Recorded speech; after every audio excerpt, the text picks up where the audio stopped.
So the question I have for members of the panel is, what is your favorite potential use case for the underlying technology conceptualized by the trustless blockchain, out beyond it being a currency as it's currently understood by most of the ecosystem and the population? I'll ask Stephan to start. All right.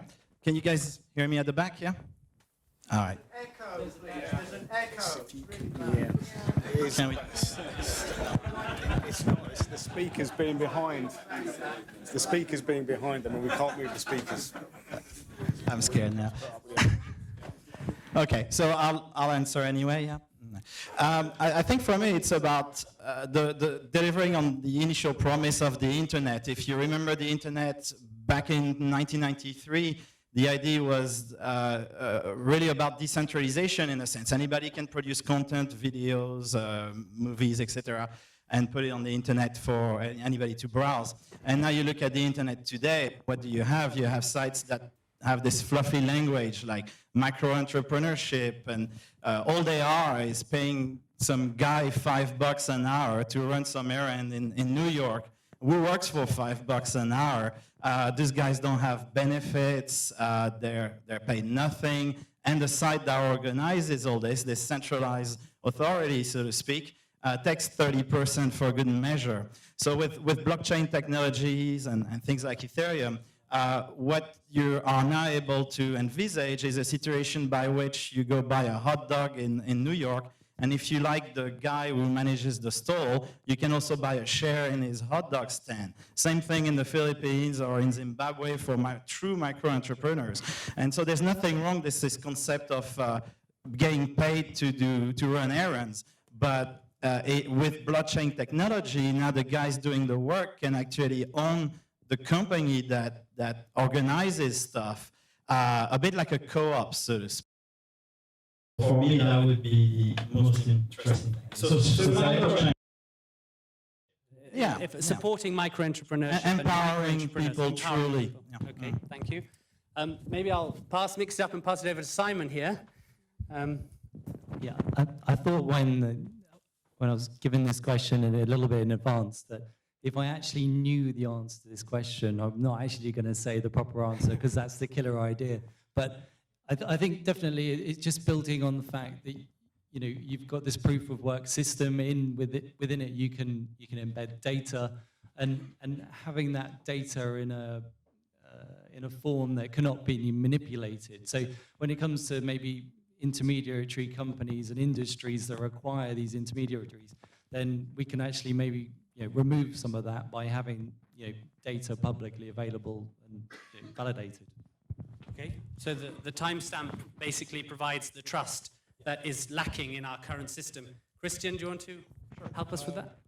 Sure. So perhaps the most appealing use case to myself as being someone who's trying to launch a UK virtual currency exchange is the fact that the Bitcoin blockchain might be able to be used as a means of a distributed exchange itself. Now, what I'm talking about is things like distributed order books, distributed matching engines, and having that centralized proof of work system validating that in a distributed fashion that can't be refuted, that can't be challenged.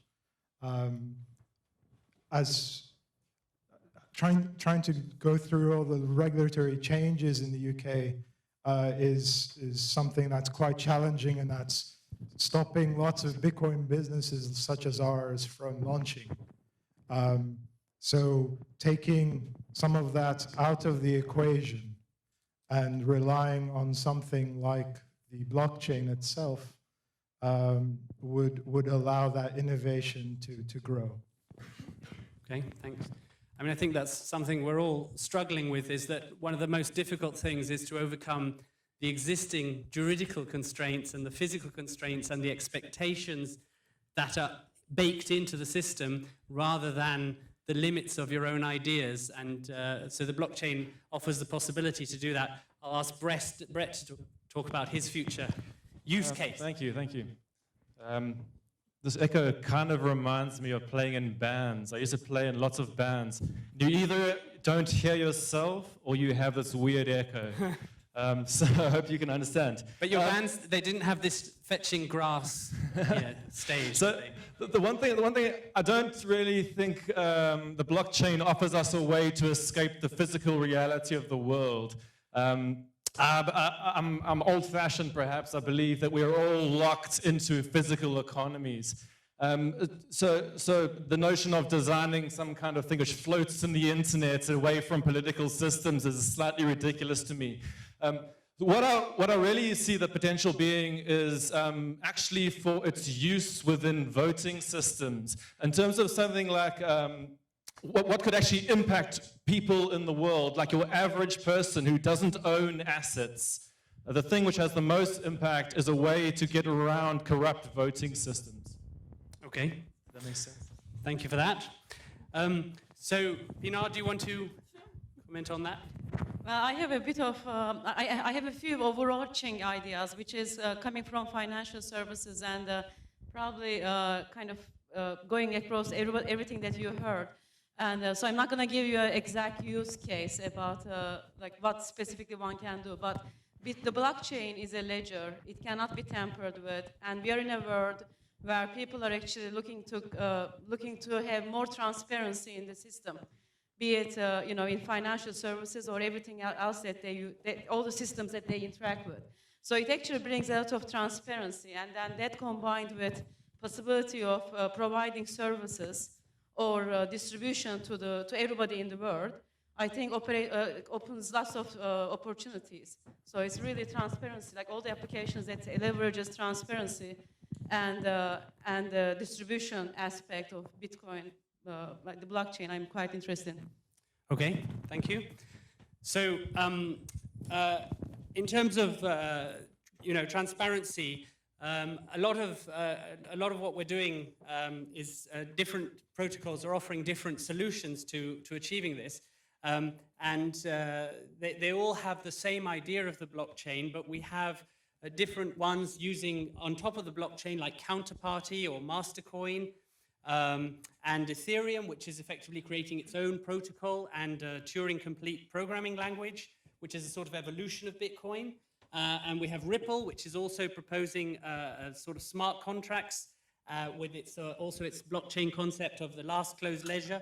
Which protocol do you think has the strongest chance of success through adoption by the social consensus? Do you think there will be a multiplicity of offerings, many different offerings, all surviving at the same time? Or will there be one that emerges that, like Google, winner takes all? So the guy from Ethereum knows the answer to that. Yeah, so that's a good question. In terms of what you can do with our platform, which, by the way, we don't consider to be a replacement of Bitcoin, more something that live alongside it. So you could have financial derivatives built on Ethereum, having Bitcoin as collaterals, for example. So it's not about competition, it's more about collaboration. We have people from Mastercoin, from Ripple on our Skype channels. And blockchain technology is not the answer to absolutely everything. It's good for certain things, just like what Pinar was saying earlier around transparency, transparent governance, DAOs, and so on.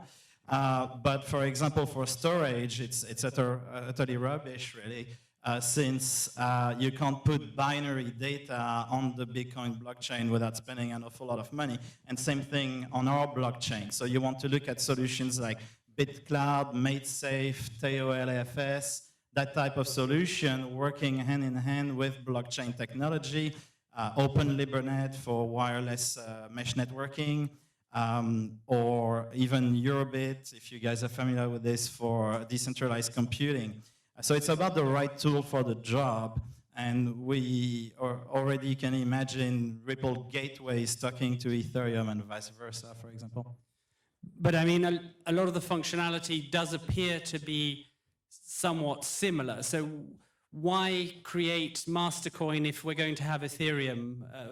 Do they complement each other? Because they seem to make a similar offering. I do struggle with that. What Mastercoin and a lot of the other altcoin-inspired cryptos do is they assign features to their protocol. So they say, all right, that's the feature, that's the decentralized exchange, that's the financial derivative called an option. And what we're doing is we're offering this programming language, and we say, go and build it.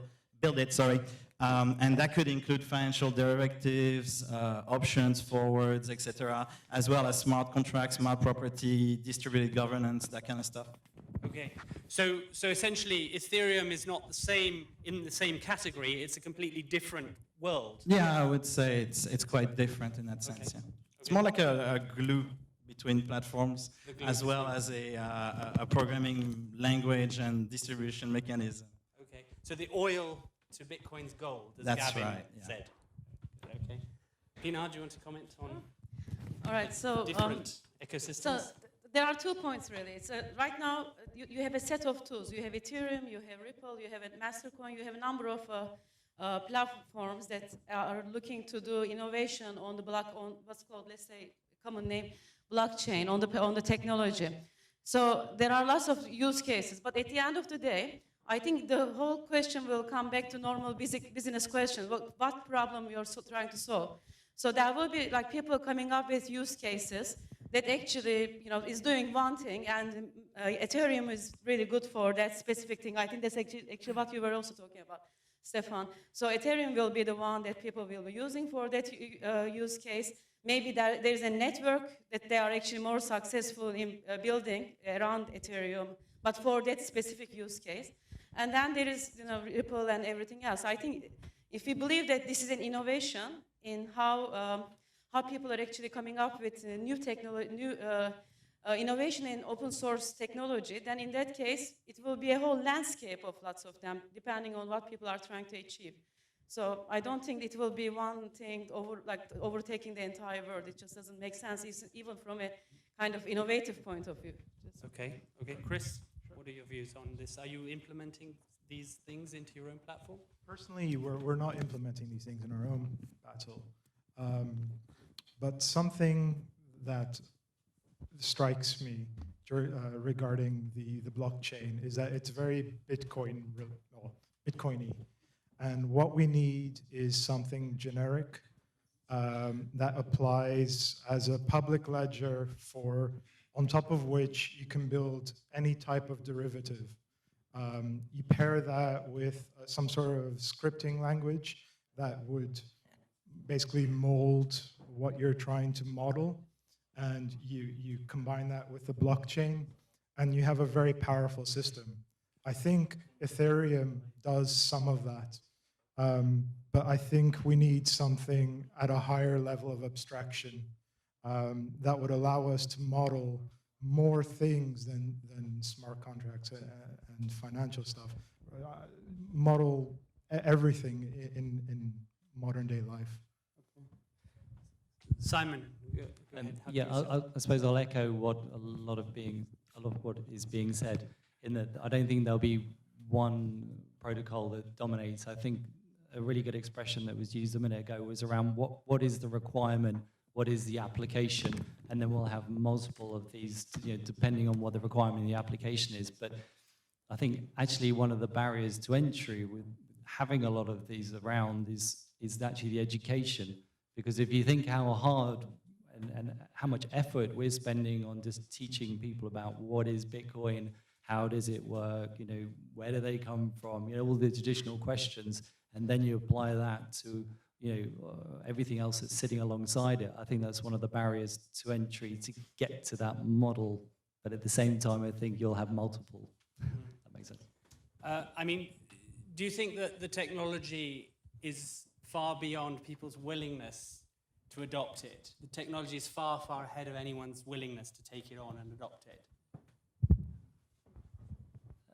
No, I don't think so. That's how Bitcoin in itself has got to be so successful, because people are really appreciating the innovation. But I think it's just going to take time. Right. Okay. Everyone talks about payments and banking industries as obvious targets for disruption from future applications and evolutions of the blockchain concept. what other industries should be looking over their shoulders? Chris, do you want to start with that? Sure. Perhaps real estate. It makes sense. It's almost like a financial transaction. It very much is a financial transaction. And also in times of warfare, it's long been known that one of the key targets is a country's land registry. That's one of the first things that gets bombed. So having something as a public ledger, as a centralized store of property transactions might be an interesting use case. Okay. Brett, do you want to talk about some targets for disruption from the idea of the blockchain? I find that idea of the land registry interesting. I mean, we kind of can imagine that the main disruptive potential of a communication system like Bitcoin is in the area of payments, anything that involves the movement of information, and that's storing digital assets. It's I guess. Yeah, the payments process and the storing of digital assets. I don't see how that disrupts anything about the real economy in the end. I guess the industries that I don't see being disrupted are agriculture, mining, energy, manufacturing, all the base level elements of the economy. So maybe as a devil's advocate, I'll throw that out there as what's not going to be disrupted. Maybe, but I mean, I think now we have this concept of the Internet of Things and the idea that there are companies that can put a chip in the soil, and the chip can then say how the soil is, and we could have a gold bar with a Bitcoin address attached to it. So I think there are a lot of disruptive Again, it's the storing of information and the moving of information. It doesn't actually, in and of itself, change the industry. It changes who gets to interact with the industry. But I don't see how it fundamentally changes the base of the global economy. Okay. I think one of the things that is said about Ethereum is that the guys who are building it, they sort of promise the world, and basically they're going to change everything about the world, and everything's going to change, and they shoot for the moon.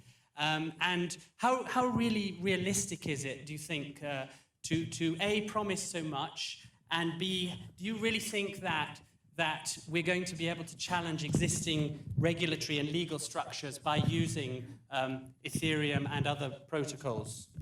Yeah, that question wasn't on the email you sent earlier. Sorry, Stephan. Sorry. It's a panel. I'm trying to mix it up a bit. We first of all, we don't advertise Ethereum as the thing that's going to change everything. But it's undeniable that any service out there that says trust us and pay us to hold your data has a target on their back, so to speak, from blockchain type technology, and in particular Ethereum. So Facebook says to you, trust us with your kid's picture. We promise that our security systems are very good. The banks are telling you, trust us with your money. We promise that we won't operate a fractional reserve.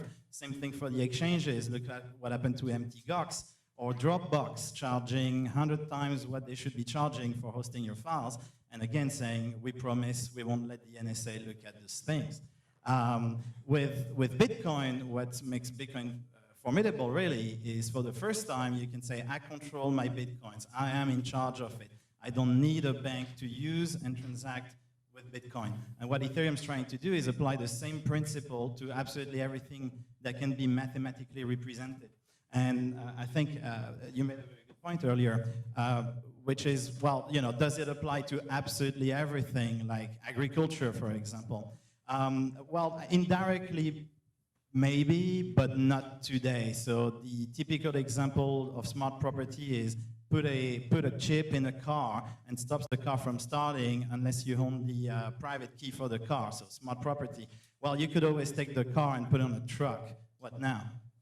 So yeah, there's limitations, but I think anything that's a digital asset is a no-brainer. And in 10, 20 years' time, as the Internet of Things develop, I think you can start imagining a world where physical assets are affected, both in terms of their security and their exchange. So you think the technology really does stand a chance of improving the lot of humanity? It doesn't replace one control mechanism with another?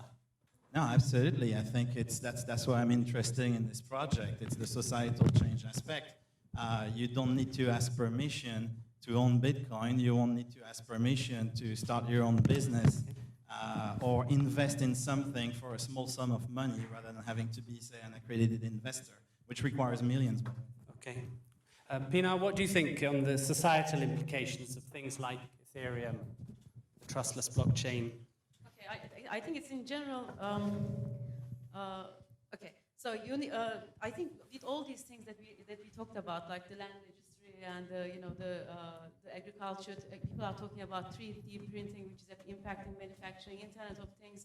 I think with all those, somehow this technology will be an enabler in development of it. So.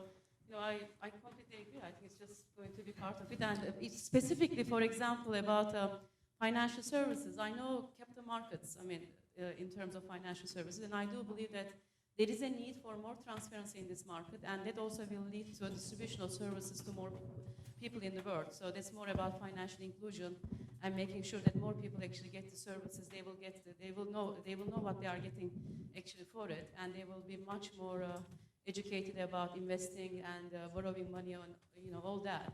And I think just directly, it's not that much, it doesn't sound very disruptive, but I think it's actually quite disruptive in this global age.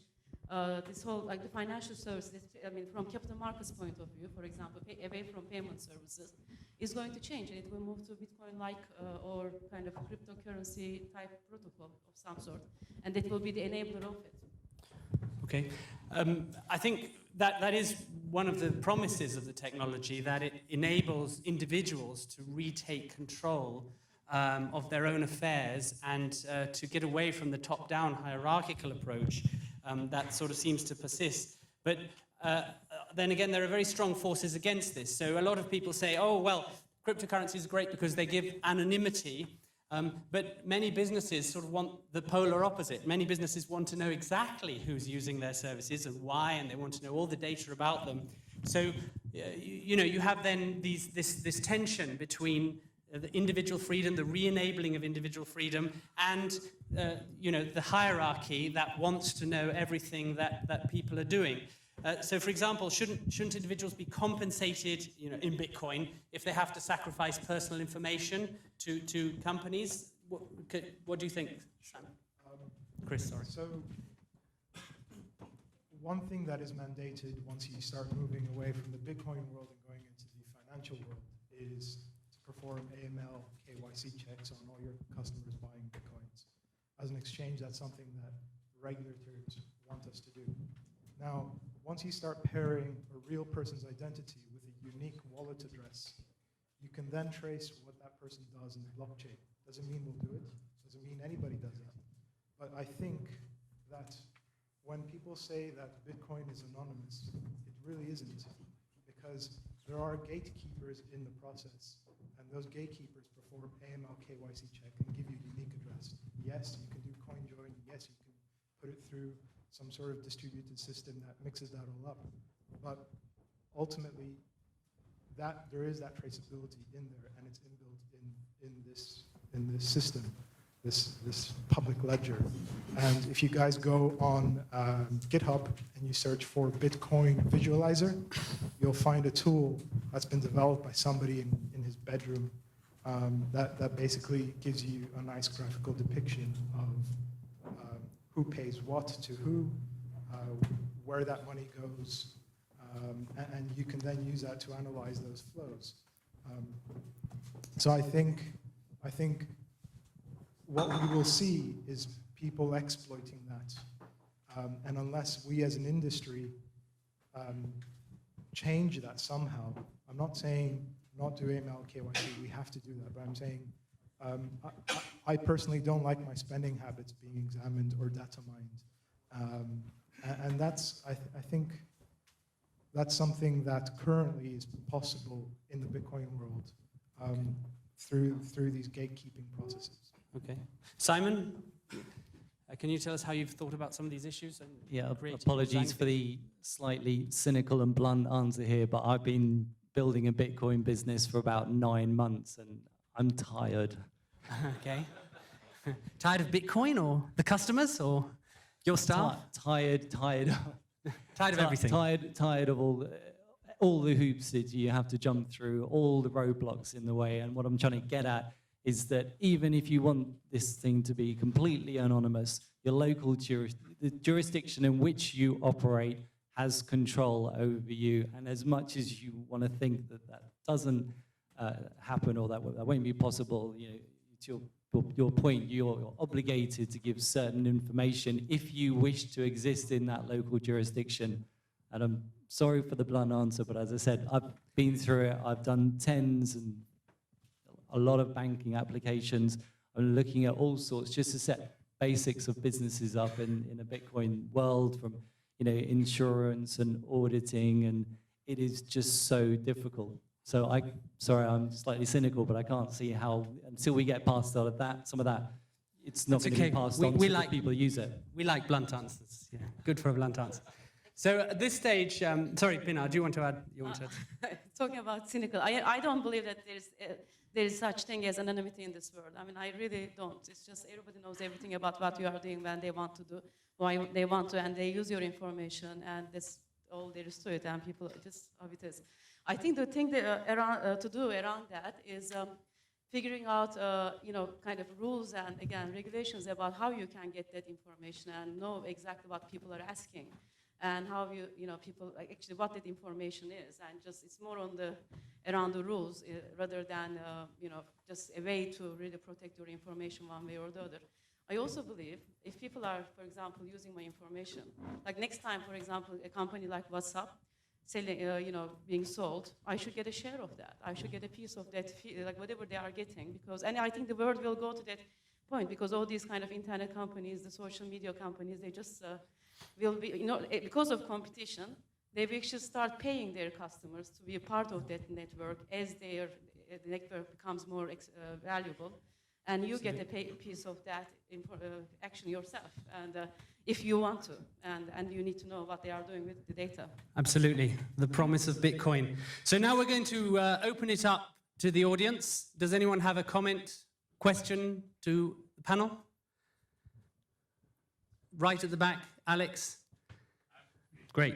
If it's not Bitcoin, what will we see in its place? Is it going to be Bitcoin, Brett? Well, I mean, I used to work in financial markets, and any attempt to make predictions about the future is inevitably a bullshit idea. And most people who work in the financial markets know this, and this is how they make so much money, because they don't actually, they specialize in enabling other people to make those predictions. So I would never actually make a big prediction about what will be the future. I mean, to me, the most disruptive notion of I mean, I guess the blockchain and Bitcoin is how it's opened up the intellectual space for people to think about something new. I personally hate the idea of it taking over, because that to me is just replacing one type of financial monoculture with another type of financial monoculture. And it's quite interesting when you're looking at the political dynamics of the kind of the notion of, I guess the sort of utopian internet vision that's projected, where the world of politics could be overcome if only you could write the correct protocols and allow autonomous individuals to use these protocols to kind of interact with each other. I mean, it bears no actual resemblance to how politics works in the real world. I personally, I do a lot of activism and stuff. I personally think that politics happens by red-blooded clashes of interests between people battling it out with each other. I don't think you reach a utopian future by having hard-coded protocols which somehow bypass that. I think those get co-opted by politics all the time. So I'm not sure this really answers your question, but I like the fact that these things have opened up new possibilities. Okay. Nothing to do with paying lobbyists, of course, politics. Stephan? I disagree slightly. I think, of course, there are some elements of politics that are resolved, you know, in the street, so to speak. But with things like Bitcoin and blockchain technology, my view is we have a chance to have voice versus exit. So we know that voice doesn't really work. Throwing stones in Ukraine didn't really work for them, did it? On the other hand, opening up a new way of doing business and transacting with others, that could have an impact. If every retailer online today start accepting Bitcoin, for example, I think you'll see Visa and MasterCard all of a sudden sort of raising an eyebrow, so to speak. So yeah, I think it can make a difference. Okay. Simon? Chris? You raised your hand. Whether Bitcoin will be what the world goes forward with, I don't know. But what I think it's definitely done is shown the world that virtual currency is here to stay. And we see that by various national, basically, if you've seen Canada, Canada just released the Mint chip, which is basically pegged to the Canadian dollar and operates as a mini SD card where it stores value on a phone. So I think, I don't want to sound pessimistic, but I think maybe we paved the ground for countries to take this innovation and release their own government-backed currencies. I think that is certainly the trend that we might be seeing in the future. And Bitcoin and other virtual currencies will exist alongside that. When my mom starts using virtual currencies, she probably won't start using Bitcoin. She'll probably start using a nationally denominated, backed virtual currency equivalent, unfortunately. Okay. Simon? Just a quick one. I think Bitcoin's here to stay until you educate people about something else. And I think that the technical innovation, to your point, is absolutely, going to be the future for it. Okay. Bitcoin is here to stay. I certainly hope so, since I've built a business around it. Any other gentleman in the suit? So, can Bitcoin live up to its potential? Can it become everything to all men, or is it destined to be used by a restricted audience? So absolutely, it definitely trades as a commodity, and that is because it has no intrinsic value. Its value is derived on what you price it and what I price it at, and just like any other commodity. Now, whether Bitcoin will influence monetary policy, it already has, and we see lots of countries either reacting positive or negative to it. Now, whether it will outplace or change various countries' denominations into Bitcoin, I don't see that happening. There's too many interests pegged against these national currencies, and it's an upward battle to disrupt that model.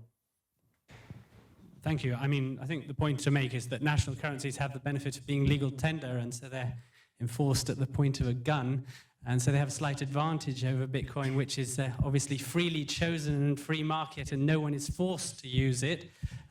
Pinar, what do you think of Bitcoin's potential? I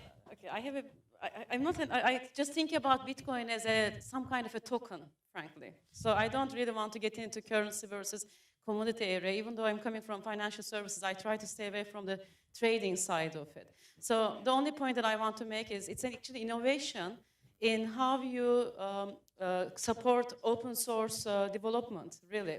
So this means that, so there's a reward for it. This is almost like the way that Linux developed in the past, and people were doing it for the glory of being part of the society. So now they get paid for. There's a token, there's some kind of a payment for their effort to building this protocol. The same goes for Ethereum and others as well, similar to that. So I think that will be stay, and whatever you call how it trades, the token is, I'm not that concerned about it. It's not my focus that much these days. Okay. Should we have another question from the audience? Gentleman in the black T-shirt. Okay. Brett, do you want to take that one? Or shall I leave it to Stephan? What do you mean by market capitalization? How large? In some other currency? I don't really like thinking about cryptocurrencies in terms of fiat currencies, but I'll pass it on to somebody else. Okay. Stephan, do you want to have a... You'll pass it on to someone else, okay? Simon, it must be your turn. No. No one wants to make a prediction. Nobody's going to make a prediction, but what we can say is that as countries formulate policy and opinion to enable such things or disable them, that will impact the market capitalization. And as we see countries adopting their own national equivalents, then that national equivalent virtual currency, not Bitcoin, but let's call it US coin or Australia coin, that will have because it will automatically be in effect fiat, it will have the market capitalization of that country's output. Okay, thank you. And now time presses on, and Paul wants us to move to the next session. So can we thank our panelists for their contribution and move on to the next session? Paul.